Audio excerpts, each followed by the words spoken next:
All right, so now we have these energy levels, and now we want to, this is the hydrogen atom.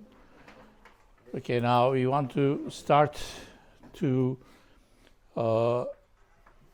discuss what happens when we have more than one particle. Now, obviously, at this stage, we already have two particles, right? We have the proton and the electron, and we just assumed that the proton is fixed at the origin and is not moving, so it did not contribute anything dynamical to the system. So it was out of our mechanical picture. Okay, so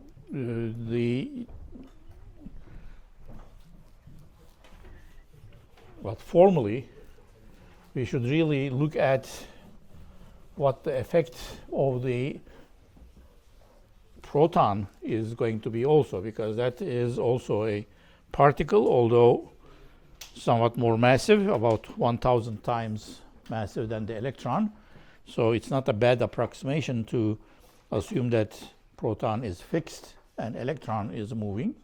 But let's see what happens if we have two particles. Okay, so the two-particle problem.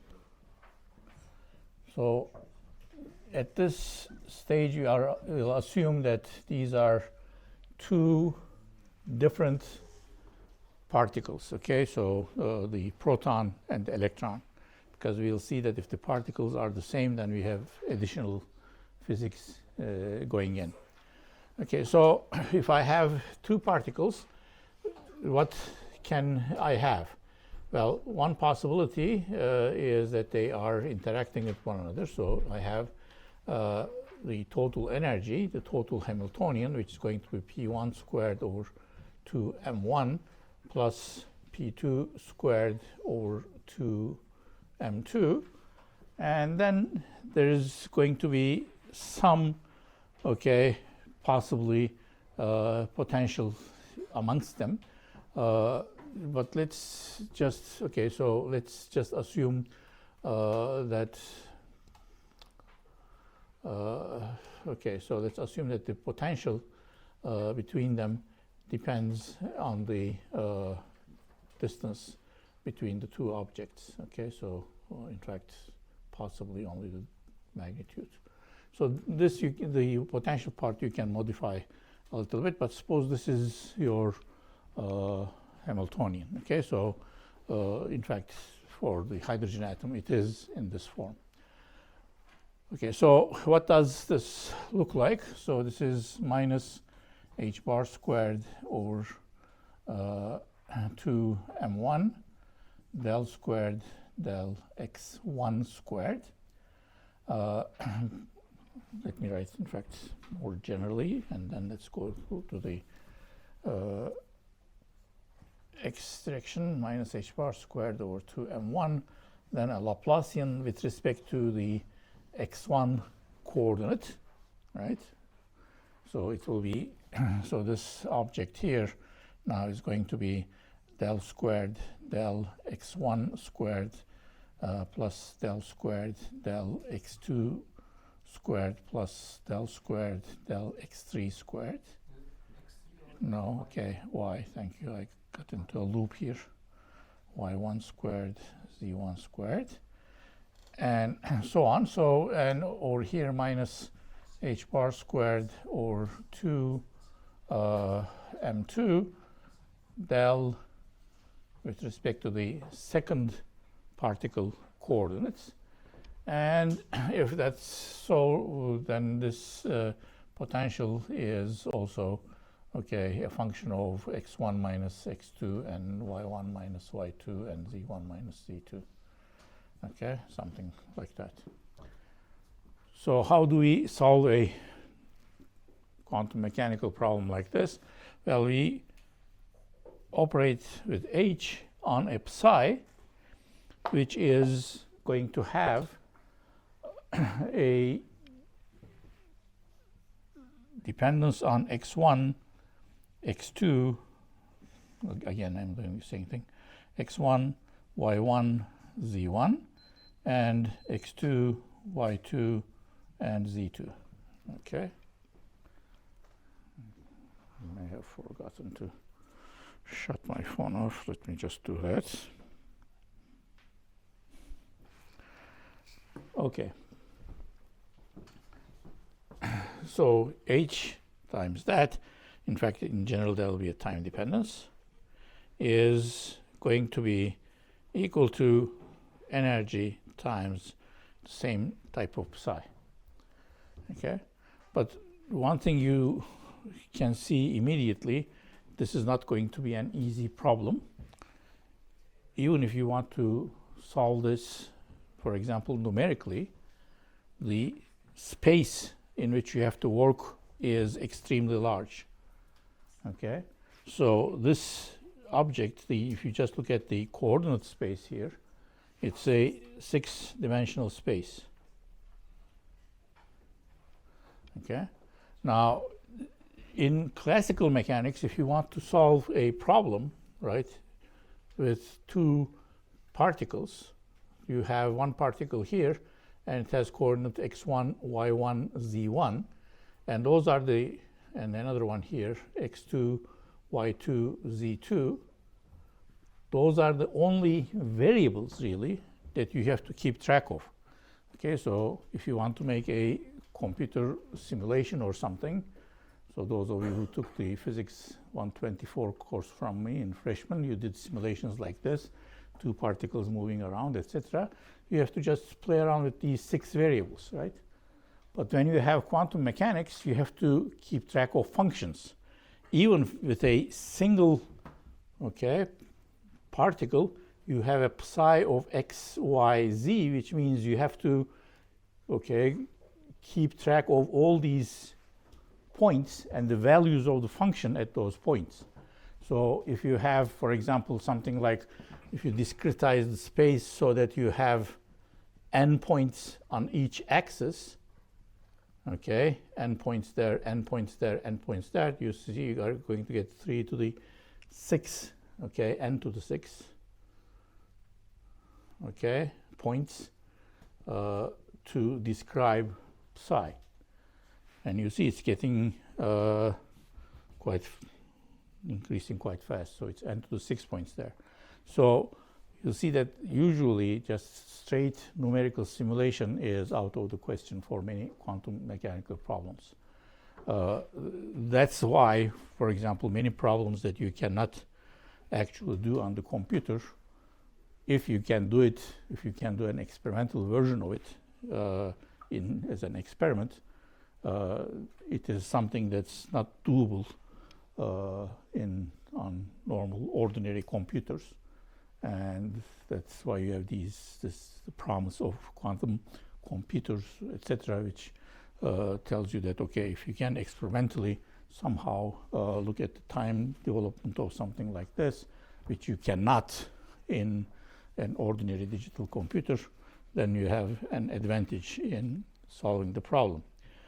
Okay, so we have to work with approximation methods. Now, what I'm going to do is I'm going to look, first of all, how we can analyze this two-particle problem.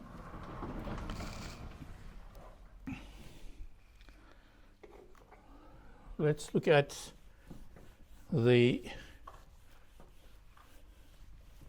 x component first.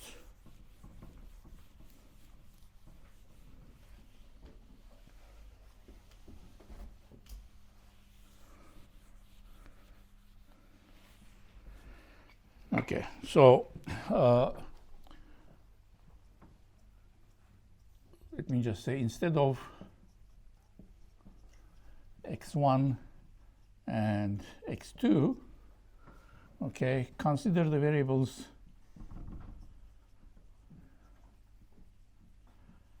okay, so capital X, which is going to be 1 over big M.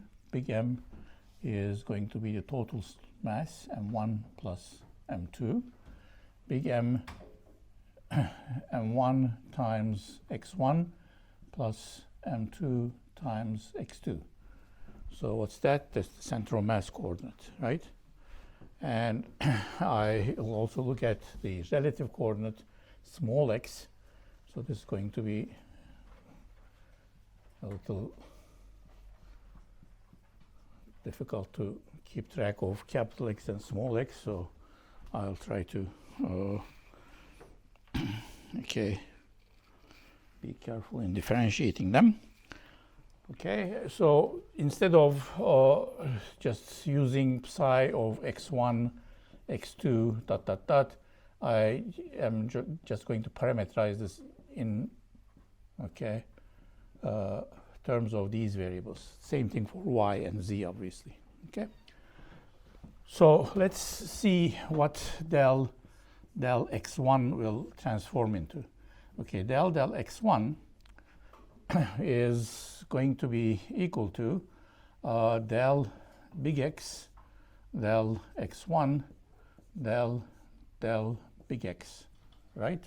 Plus del small x, del x1, plus times del small x.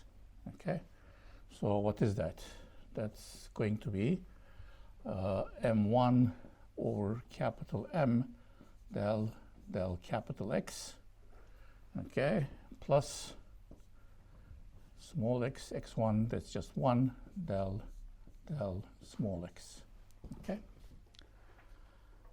So, which means I can write down what del squared del x squared is, x1 squared is. That's the term that enters into the Hamiltonian. That's just going to be the square of this. So it's going to be m1 over m del big X plus del small x, okay, squared. So that will be m1 squared over m squared del big X squared plus del squared del small x squared plus 2 m1 or big M del squared del big X del small x, right? Okay. What about the x2? Well, almost the same thing, except that there will be a minus sign coming in. So del capital X del x2 del capital X plus del small x del x2 del small x. Okay, so that will be equal to m2 over big M del big X minus, right, del small x del x2 minus del x2. Okay, and that will imply del squared del x2 squared is going to be the square of this. So let me write it directly. m2 squared over m squared plus, okay, again there's big X squared plus del squared del small x squared. Then the cross term, which is going to be minus 2 m2 m del squared del x del small x. Okay, so now let's just add these things together, but we'll do it as in the Hamiltonian. So if we now look at minus h bar squared over 2m, well, okay, careful. Minus h bar squared over 2m1, okay, del squared del x1 squared minus h bar squared over 2m2 del squared del x2 squared. Okay, so this is the kinetic energy term in the Hamiltonian. That's going to be equal to, okay, so I have minus h bar squared over 2 multiplying everything. Then 1 over m1 times this term plus 1 over m2 times that term. So that's, okay, 1 factor of m1 cancels. m1 plus m2 over m squared del capital X squared. And then plus 1 over m1 plus 1 over m2 times del squared del small x squared. And these terms cancel. Okay, so that's that. So that means I can write this as, okay, m1 plus m2 is 1 factor of m. This will give you minus h bar squared over 2 big M del squared del capital X squared. Okay, plus, let me call this 1 over mu, so minus h bar squared over 2 mu, okay, del squared del small x squared. So, just like in classical mechanics, if I make this coordinate transformation, yes? When we are calculating the second derivative, we use just squaring, but Yes. is the valid operation because they are not. Yes, it's a linear operator. Okay, just try it. Okay, so you can just operate with this twice. Okay, this is what we are doing is we are taking this operator and applying it twice. So we are just looking at del x1 times del x1. Okay. Would it be correct for every? If it's a linear operator, yes. Okay. So all of these things commute, right? Del x1, del x2. These things, del small x, for example, we have this cross term here. This operator commutes with that, for example. Okay, big X and small x are independent variables.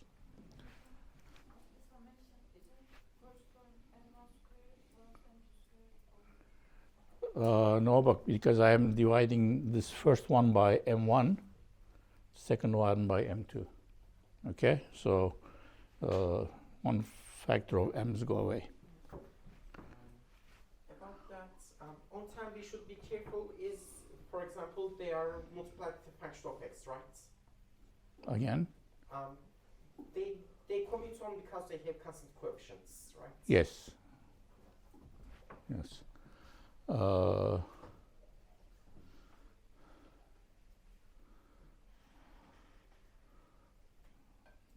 But okay, even if they had non-constant coefficients, we could just apply one operator after the other. Okay. We can multiply them, but we must take care of the order. Yes, and of course to take care of the differentiation as well if you have functions. Okay, so what does that mean? Getting back to my equation,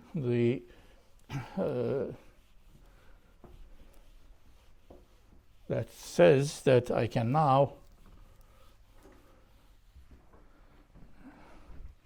write down my Hamiltonian H, which I have over here. So H can be written as 1 over 2 capital M, a derivative with respect to the capital X, okay, variable, plus 1 over 2 mu. What is mu, by the way? Well, let me just write this and then we'll discuss. Derivative with respect to the small x variable, okay, the Laplacian with respect to that, plus a potential which is a function of R1 minus R2. Let me just call it small r. Okay, so it's going to be a function of the distance between the two objects. So now you see this, I have a part here which is a function of only the small x variables, and a part here which is just the kinetic energy of the total mass. Okay, so the capital M, which I wrote over there, but just to repeat it, I have is equal to M1 plus M2, and the mu that I have is equal to 1 over M1 plus 1 over M2. Okay, so this thing here, reciprocal. Okay, so in fact maybe it's even better to write this as 1 over mu.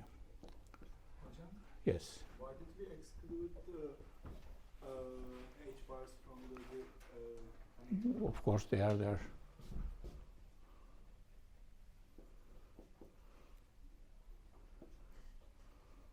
Okay, thank you. Okay, so it's a Schrödinger equation of two objects. One object with total mass, okay, m, and this thing mu is called reduced mass. So you get similar stuff in classical mechanics also. So it is as if I have a particle m which is located at the center of mass, and it is moving as a particle with total mass m, okay? Still a quantum mechanical particle, but no potential attached to it. So it is just something which is moving like a free particle. And then relative to the center of mass, I have this, okay, relative motion in which these particles are going through as if, okay, there's just a single particle being attracted to the center of mass. Okay, so for the hydrogen atom, for example, we have this proton, which is much more massive, 1,000 times massive than the electron. And then I have the electron, okay? And what then happens is that there is some center of mass, which is obviously very close to where the proton is. And when I look at when I analyze the motion of this, I can just look at the motion of the center of mass, and that's acting as if it's a single particle with total mass m. So the hydrogen atom itself acts like a quantum mechanical particle. Obviously, this is going to be a much larger mass, so the wavelength, etc., is going to be smaller. But in any case, that's just one effect. And then there's a second problem in which everything is with respect to the center of mass. And the center of mass, around the center of mass, I have a particle with mass equal to the reduced mass. Now, since the electron mass is 1,000th that of a proton, we should really go back, okay, to our calculations for the hydrogen atom and replace our original Hamiltonian with this, okay, with the reduced mass. That's the first correction that we should make, okay, because we assume that the proton was fixed at the origin and was not moving, whereas we now see that we have to use the reduced mass. But this is going to have an effect, a factor of 1 in 1,000, right? So that's going to be a small effect. So the energy is still 13.6 electron volts. Okay, so it's going to be a very small effect, but in principle, that is some correction to the calculation that variable and the small x variable. So since you are all experts in separation of variables. I am not going to go through the whole process, but I'm just going to say that if I'm now looking at H and a psi, which is made up of the big X's, okay, so maybe I'll go to R, it's easier to read. Big R, okay, which is the central mass coordinate, small r, which is the relative coordinate, and you have this time dependence. So this is going to be I h bar del same psi del t, okay. That's the Schrödinger equation that I need to solve. You can easily show that if I put now here psi of this capital R and small r and t, if I just decompose it into small psi 1 of capital R, psi 2 of small r, and e to the minus I some energy t over h bar. So if I just substitute that into that equation, okay, with h in this form, what will I get? Minus h bar squared over m del, okay, with respect to the big R coordinate, squared of psi 1 r, okay, and that will be multiplied by other terms which are not being operated on, psi 2 over r e to the minus I t e over h bar. Then I'm going to get the second term, so that's going to be, there's a 2 here, minus h bar squared over 2 mu del squared with respect to the small r coordinate plus v of small r. Okay, so that's our second coordinate event. So this is going to be psi 2 of small r, but this again will be multiplied by psi 1 of capital R e to the minus I t e over h bar. Okay, and on the right hand side I'm going to get just I, in fact just e times the whole bunch, psi 1, psi 2 e to the minus I e t over h bar. Okay, so standard stuff. I cancel the psi 1 here, except that I have to divide by psi 1 here. I cancel the psi 2.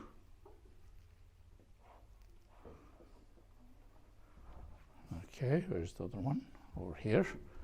And I just cancel the exponentials. That's the easy part.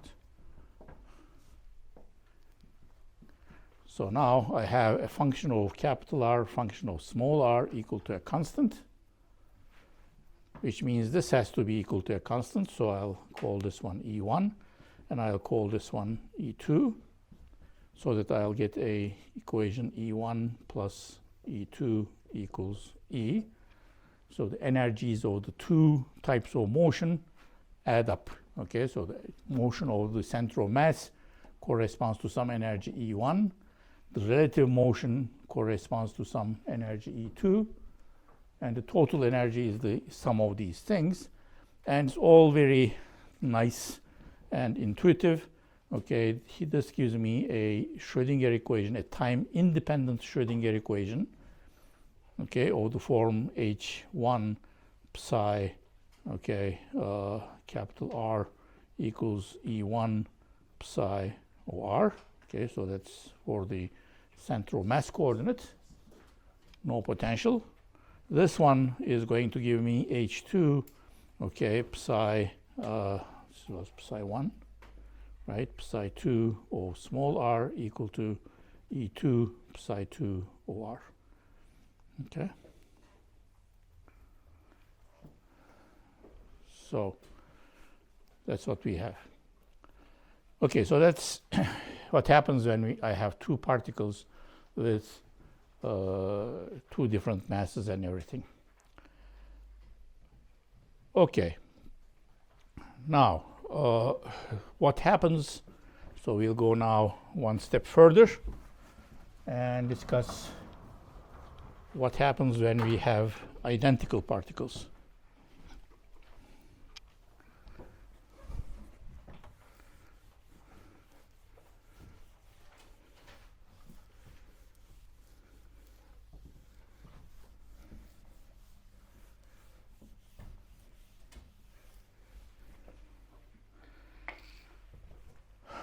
Okay,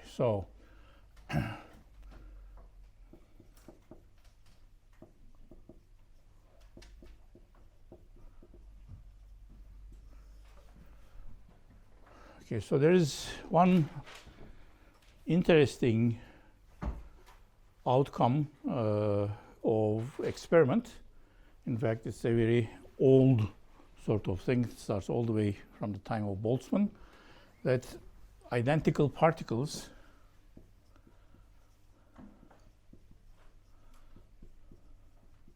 Have either symmetric or unsymmetric wave functions. are, well, indistinguishable. So we'll just spend some time developing the idea that you just brought up. What does indistinguishable mean?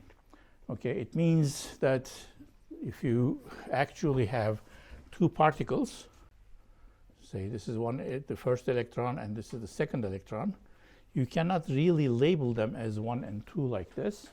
Okay, if you interchange their positions, you have not really done anything. You have not generated a new state. Okay, this is an important idea that has its origins all the way from 1800s, from the time of Boltzmann.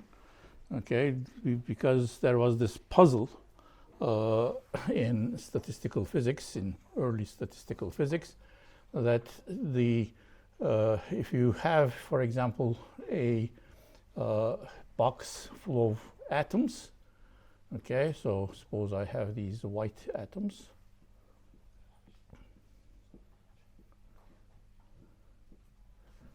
There is some quantity known as entropy, which is the measure of missing information in the system, and that is proportional to, okay, there's a proportionality constant, but ln gamma, and this gamma is the number of states the system can be in. Okay, so you take this box of gas and atoms to a certain temperature.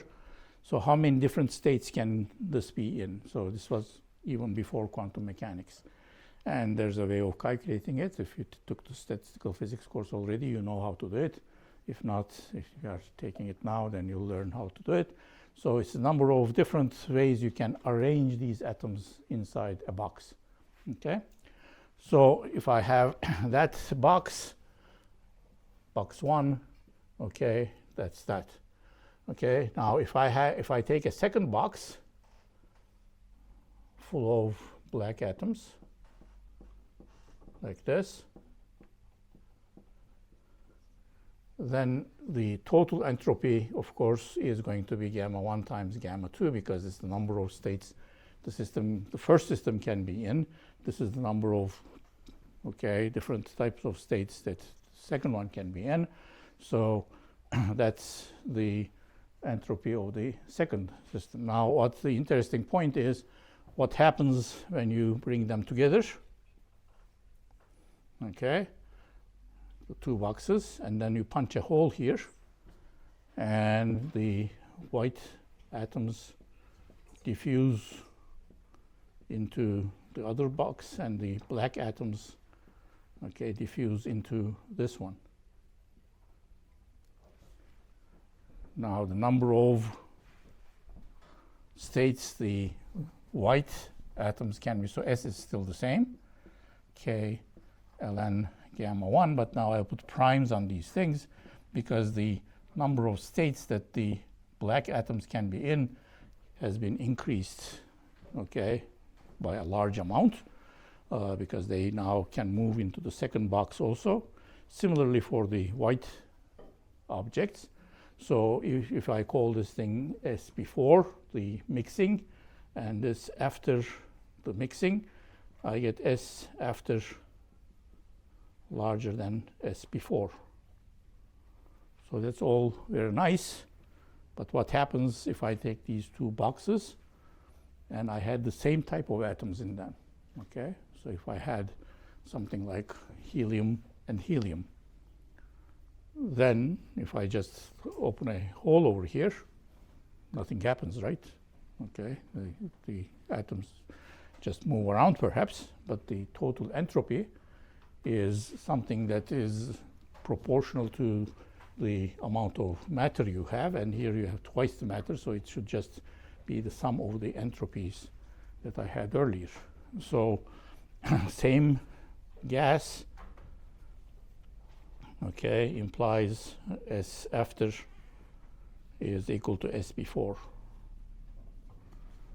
So this was a puzzle in statistical physics for a long time until Boltzmann said, okay, well, let's just assume that particles are indistinguishable, okay, because that saves the entropy calculation. So he divided by these numbers by factorials, okay, to make sure that he's not double counting states when you interchange two particles and such things, and everything started to work out properly, okay. So it's interesting that the indistinguishability of these particles was proposed much earlier than quantum mechanics and used actually much earlier than quantum mechanics. Okay, unfortunately for Boltzmann, some people did not believe him, ridiculed him, etc. This was a little perhaps before the Rutherford experiments, where matter was thought to be a continuum and not necessarily particulate like this, etc. So this did not have a very good effect on Boltzmann. Okay, so the point is that identical particles are indistinguishable, and if I have just two particles, okay, that means that if I just interchange them, psi of R1, R2, and psi of R2, R1, okay, represent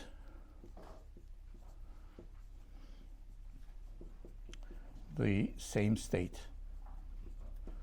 So if I just interchange two particles, it's the same state. Okay, so this is, for example, relevant to states counting. If I have, for example, just to continue on this discussion a little bit, if I have these two boxes and just two atoms, okay, so if I have an atom A and atom B, so how do I enumerate these states?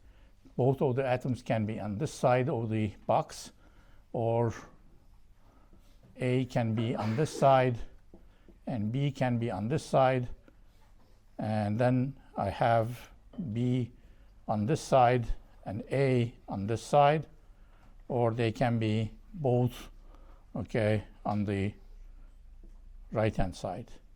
So classically, these are the four possible states of two particles in two types of boxes.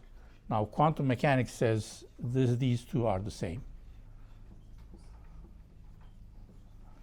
Okay, so you cannot say, okay, I have two different states corresponding to one electron on the left, the other one on the right, and vice versa. They do not count as separate states. They are actually the same state. Okay, so quantum mechanically, there are only three states to the system, whereas for classically, there are four states. So you see, quantum mechanically, you count lesser number of states. Yes? If A and B are indistinguishable, how can we say that classically there are four states? Even classically, okay, Boltzmann would say that these are two states. Okay, but if they are classical particles, okay, one is helium and the other is xenon, etc. Then there are 4 states, both quantum mechanically and classically. Okay, but until this statement was made, okay, these states were counted as 4 in classical mechanics. Okay, that's what I'm saying. So, so in classical mechanics, you first count these states and then divide and make a correction. Okay. All right. So this then is and this statement then implies certain things. Let's consider an operator which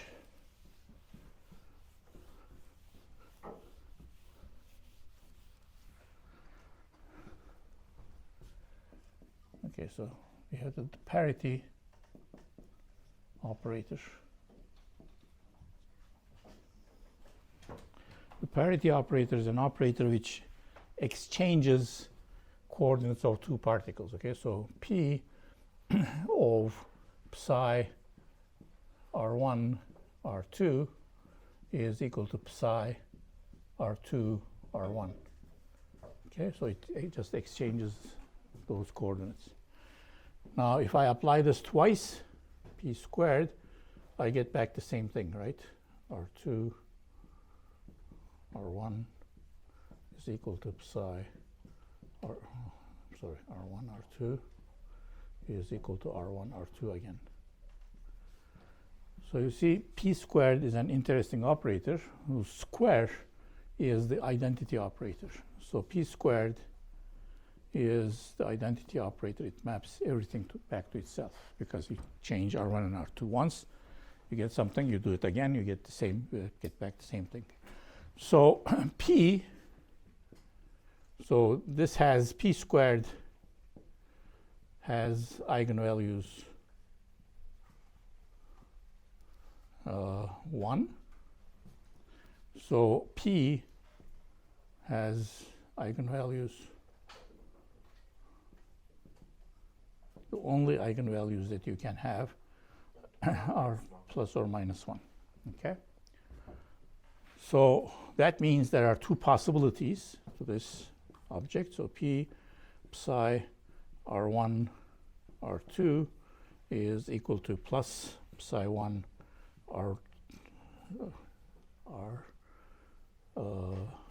let's see, R1 R2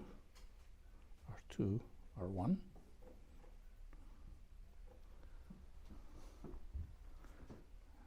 Okay, and P